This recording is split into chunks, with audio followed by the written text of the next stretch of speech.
how do people get involved with your Liberty Boot Camp? It's free. It's just go to treeoflibertysociety.com and click on the Learn tab, and it's right there, and it's completely free. It's 6 online classes that you can take at your own pace.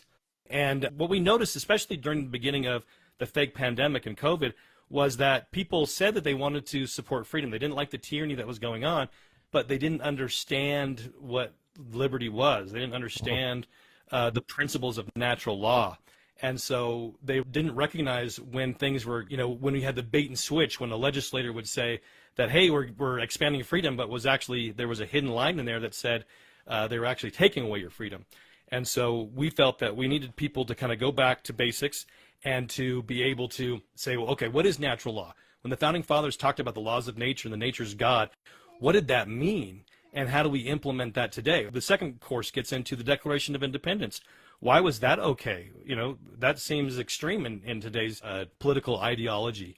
And so going through those basic principles and then getting into the conspiracy and then what it was that the Founding Fathers did to be able to get freedom, giving those examples, those real world examples, and so that people understood that, hey, I can do this, and then they could see when it was being violated, and then they could say, okay, these are the things that I need to be doing to go on the offense.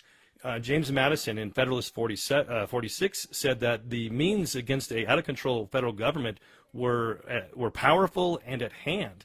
And he said that the people needed to be disquietous. And these are words that we don't really use a lot anymore, but what that means was we need to be constantly bringing up these things. We need to stop just, being pacified by these things. Always bring them up, and we need to make sure that we're always resisting and we're not helping support the tyranny that's being implemented. When an Amber Alert goes out and says, parent kidnaps child, you're like, wait a second, parents can't kidnap their own child. Because what we see so much happening is, they didn't want their kid to have chemotherapy, and so they took their kid out of the hospital, and now the government's calling that kidnapping. Yep. No, I'm not going to cooperate with the government agents to turn these parents over and have their kids force-fed things they don't want to be force-fed. And so if we understand what the Founding Fathers taught and what the solution was, and we would stop falling for the solutions that are fed to us, voting harder, suing the government. Those are the things that we're told by the powers that be are the only ways to hold them accountable, when that's what nobody has ever done to hold tyranny in check. It's what the Founding Fathers did. It's what we see ancient Israel doing, what the Pilgrims and the Mayflower did. Those are the examples that we need to follow.